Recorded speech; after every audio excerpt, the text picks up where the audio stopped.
All right, welcome to this edition of Drift Chat.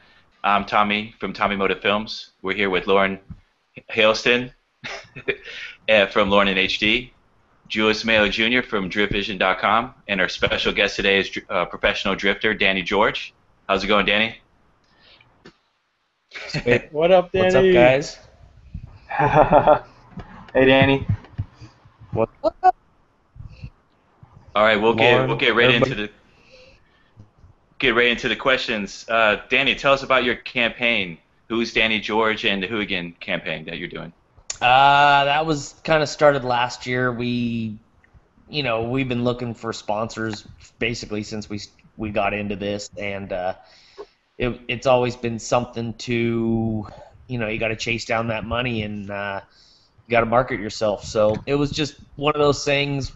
We really didn't have any money last year to run, and just sitting around thinking of like what kind of ideas and how we could actually make this thing happen. So the whole Save Danny George thing and the Who again was kind of just a ripoff of the Hoonigan. So it's just something unique and different, and try to incorporate the fan base into drifting maybe a little bit more than typical. So just trying to do our own thing and be a little different than everybody else. That's awesome. You got some crazy ass fans, dude. I just saw earlier this week, I think somebody got the Hooligan thing tattooed on their arm. What's up with that? Yeah, just he's actually from the Seattle area. He was at FD Seattle, and I guess I didn't know at the time, but he came over and he was kind of hanging out at the pit, and we talked and stuff like that. And I guess just that little bit of inspiration for him of how you can be with everybody, and you don't need to be a superstar or anything. I think changed his outlook on just that whole thing, and dude was down, so I guess he went and got a tattoo. That's pretty crazy. It's Crazy. definitely the most hardcore thing. I don't even know what to say about it because I don't even know if I would have got that. But That's it's awesome. Yeah, dude. I know they're fans pretty, appreciate they're a taking the little, time and stuff to talk to them. I know like a lot of my fans, they like that. I mean, just even a couple of minutes to acknowledge that they exist and stuff is huge to people. So what got you into drifting? You said you're chasing that paper. I know drifting's not too much of a lucrative business, but is it just like was it started out as a hobby and kind of just excel from there? yeah. I've had just ever since growing up, it's always just been fun to kind of basically screw around. So, shopping carts with mom and dad in the store, like drifting those corners back when I didn't even know what drifting really was, and the big wheels. And, I came from like a BMX background and finally got our first car, and it was always, my first car was a 911, so that was pretty lucky. But I've always had that screw around, get sideways type of feel, and how we got into drifting. I had a street Miata that I had built over a couple years, and it just been sitting in the garage. And one of the local kids that I met was like, "Hey, why don't you come to this drift event and check it out?" So we, packed up the car. Hadn't been driving it for a while, and went out there with basically a fresh car with no setup advice or whatever, and took second in like this little mini competition. So after that, I was pretty hooked and found out that you could get into professional drifting and FD, fairly easily and for low budget. So that was something that I've always wanted to. I've always wanted to be a race car driver. My parents were super busy when I was a kid and couldn't do it. So now we had a little bit more money and time and the background that we could go forth and kind of pursue this as an option for the future. That's Yeah, awesome. I can definitely see how it gets like addicting and stuff like that. I just got an S14 and it's like, or you want to go slide it. For Freaking sure. awesome. Yep. Totally. And you guys got the wet weather up there, so that's super Yeah, rad. You can slide perfect. all the time. Nice. So Danny, you were talking about you saw how you could get into Formula Drift and professional drifting.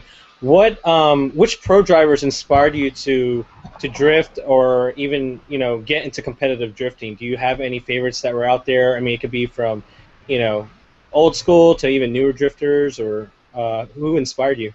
Yeah, not a just driver aspect. Maybe not as a drifter because that was kind of before. But I grew up and right before I got my first car, I was a super Porsche guy. So there was a racer called Hurley Haywood, and he was just like the man for like Le Mans series type racing, GT Cup stuff. So um, he was just always a super humble dude, and I always kind of looked after that. And once we got to that kind of next level, I would always watch one video on the internet when I was super little, and that was the Yellowbird Porsche around the Nürburgring, and it was one of their test drivers. I can't remember his name off the top of my head now, but that was just a sick video of him just getting crazy in some penny loafers and like a button-up shirt on the Nürburgring and some old Porsche Turbo. So that was kind of where we started, and we got into drifting, but kind of we went to Irwindale 2 years in a row, just made the trek over to watch that, and that was right when Vaughn was getting into the Mustang and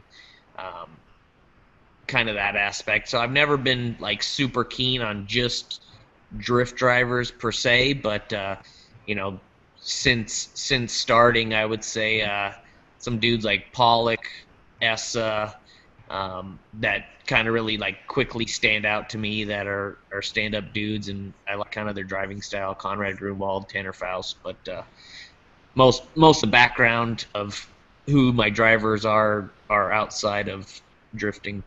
No, that's awesome. Yeah, because a lot of the guys who are actually in drifting, I mean, some start like Reese Millen start off with rally.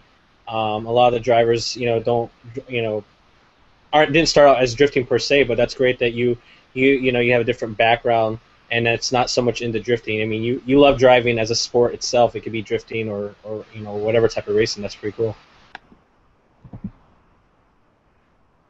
So.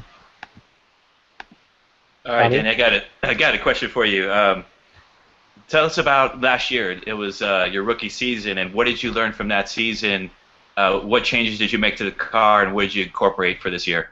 Last year was obviously the first year, and that was a lot of getting used to. I think was just the aspect of we were in Formula Drift, the travel, the nervousness that was basically before every single run, tandem qualifying. I mean, in practice, everything was always like, whoa, we're here in FD, and it was super just nerve-wracking, I thought. And I kind of, at the end of the season, I started losing that a little bit and being more comfortable, but the car itself just wasn't quite set up. It was built with let's kind of adapt and make it work. And the radiator in the back was kind of a big setback where it was, and the weight balance of the car just wasn't working that right. And you could see last year I was really struggling with the car. So after the whole year, we kind of figured out what we wanted to do and change, and just like basically the layout of the car and just how it feels on driving, of where all the weight is, and things were probably the biggest change. And we switched from Falcon to Hankook, and that was a huge upgrade for us. Just the perfect tires, smoke, and everything else. The balance of the car was changed a lot. So that was, you got to say thanks to Hankook Tire for that one. That was a huge help this year. And it just, I think seat time is the main thing. Is just keep running it and you keep getting more comfortable. And now it's we're part of the series and not so much just the new guy on the block. So we get a little bit more respect, and comfort levels getting a lot better. I noticed you run 16s in the back, but you run 15s up front with like some kind of balloon-looking tires. What's up with that?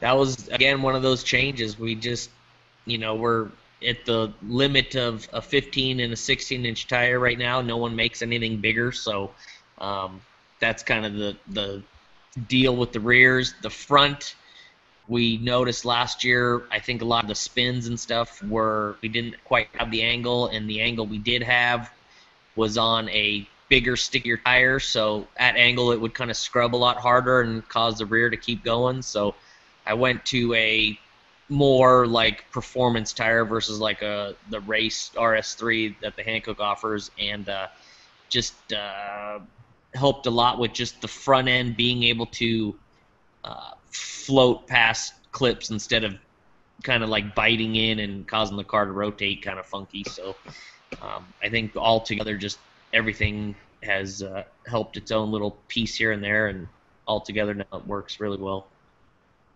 Cool. Danny, your, Miatas are very rare in Formula Drift. I remember back in the day there was one guy, nickname was Marty, out in Atlanta who was drifting. I don't know if you know of him, but how did you choose the Miata platform? Are there any pros or cons, or is it, go ahead, tell me about that. Miatas, that was one of those things. There was a guy with a turbo Miata for sale in Seattle on Craigslist, and I went and drove it when I was 16. I had the 911 and drove that car in 2 gears. I knew like that was meant to be. It's just like I love small cars, the rear-wheel drive, just the handling, everything about it was so awesome. And it's still, I get happy just thinking about Miatas now because they are so much fun to drive, and it's just that aspect of it. The fun is something that never goes away. So it just always been there. I had that street car that was built up that kind of turned into drift car, that turned into FD car, and I always like being a little bit different and being unique. So that was that next step of coming into FD and not really having anybody else to get judged against. It was like our own thing, and I think that actually helps. I'm not plugged in the same category as the other 30 V8 240s, so there's nothing. It's a whole different car. It's a whole different style, and I just love them. And it's the car has never been drifted really before, so now everything that we're doing with it is all like home development and just like guesswork of really what works or what doesn't. And so far we're getting there, and it's kind of a cool factor. A 240 can go buy everything off the shelf from one vendor basically and have a car that's championship compatible.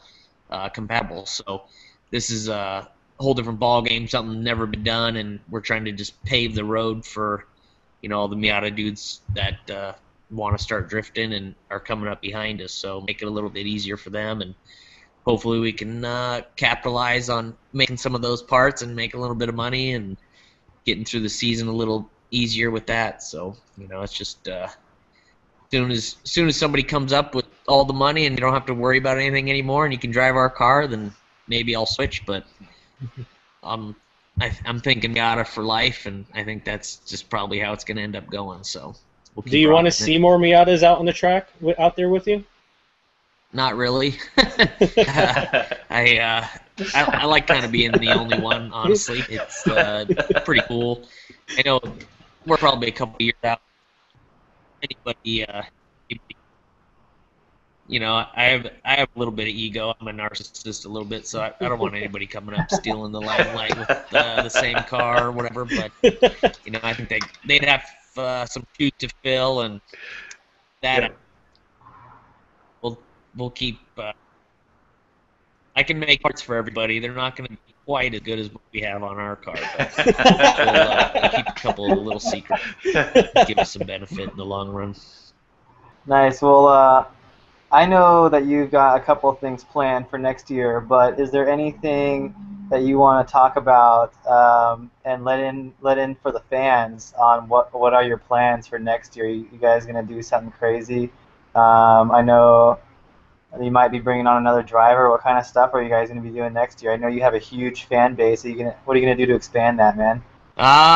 We got the crowdsourcing. Obviously, this year worked pretty well. I don't know how much greater it could have worked, but there's a couple things that I think I slacked on, and now that we've done it, I think we can do the crowdsourcing again, but better and more value there for the people to kind of still be involved, but I want them to be more involved. So I've kind of starting to put some pieces together on doing more video work. I think next year, I think a lot of people would like to see some more in-depth video of really what goes on, behind the scenes of the travel and just the cool stuff that the road trip itself passes along. So, Lauren, you might know a little something about that, but we're trying to do something different. And Dan Brockett, as always, he's my spotter this year, Officer Dan, famous Brockett, but he's trying to put together his own program to come in FD next year, and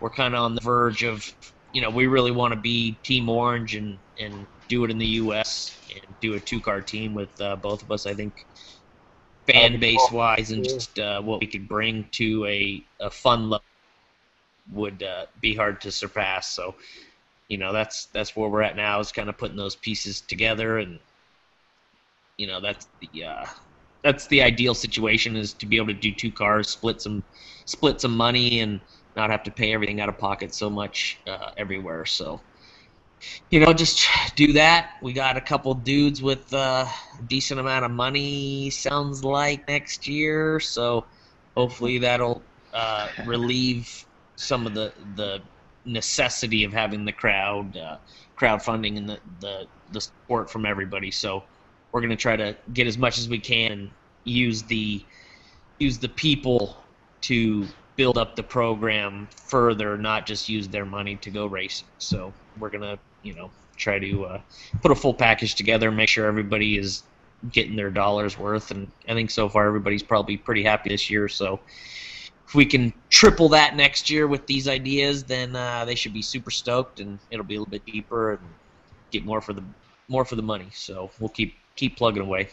Now Texas is right around the corner. And my phone's gonna die, so I'm gonna run in and get my charger plugged through the house. All right, yeah, I think we almost got everything out of the way here. What else were you saying, Tommy? Yeah, when you get charged, I just want to ask you about Texas real quick, and then we'll sign off. Like worries. MTV Cribs. Hit me again. Sorry. Trying to plug down a deep crack, so I'm back. Let me plug this puppy in. iPhones, man, can't handle the heat all day long. They start dying. So, I'm back. Yeah, how hot is it there in Vegas? In the kitchen now. In the day. Today was like, I know it's over 100. I don't know, 102, 104, something like that. So yeah. Getting Nice. up there, starting to cool down a little. Well, Danny, we know you're a busy guy. We appreciate you coming on with us. I just want to ask you real quick, Texas is around the corner. Have you gotten any plans of the track information, and how are you going to prepare for the next event? We're going to prepare like every event. We're going to bring the nice tight sausage tube suit, and we're going to bring the butter, and Dan's going to grease me up. That's going to be pre-ritual. But besides that, I think we haven't heard anything. We haven't heard anything from the new track, so we're just going to go down there and be as prepared as always, which is no preparation, and cross and, just try to do what's best and hopefully pull it off. I think we're in 19th spot right now, so we're trying to hold that off. We're ahead of some big names with some big money, so that's the cool part. And just hold that off. Maybe another top 16 would really clean out the season and set it up for us. So just keep hammering away and clean up the car, make sure it's looking good. And Sunday after the event, there's a Angle for Angels, and it's a kids charity function that a couple of the dudes from Texas down there are putting on. So we're gonna stay a day after and go see some kids and show them the car and sign autographs and give away stickers and shirts and stuff. So that's pretty cool. Just try to bring a little something different. Try to help out. Awesome. Sounds good. Now, before you go, tell everyone how they can support your team and support Danny George. How can they donate? Well, unlike everybody else, you could just go like their fan page, but for us, you can go to SaveDannyGeorge.com and give a little bit of dollars from you and buy a package and get your picture stuck on the race car for the rest of the year. And that should be, we're trying to plan on building car number 2 for next year. So I think we're gonna try and leave those stickers on the car and take that thing all around the world on some crazy opportunities, and just push the envelope a little bit there. So your face and picture will go a long way, and as little as $1, you can help us out, get some stickers, all that good stuff, and then just follow on Instagram, Facebook, wherever. It's all at Who's Danny George. So that's just want to thank everybody for helping me out. Hankook Tire for just killing it this year and hooking us up and giving us all the opportunities this year to make awesome smoke and be rad for all those videos that Lauren puts out. So, just thank you guys for giving me the opportunity for hanging out and shooting the shit and doing all this. So I appreciate it. Yeah, it's been good. Cool, man. It's great getting to know you, and yeah, thanks for coming on. Yeah, Thanks, man. Danny. We'll see you in Texas, okay, buddy? Thank you guys. Have a good rest of your night. You Peace. too. Duck face. See you guys later. See ya. Peace.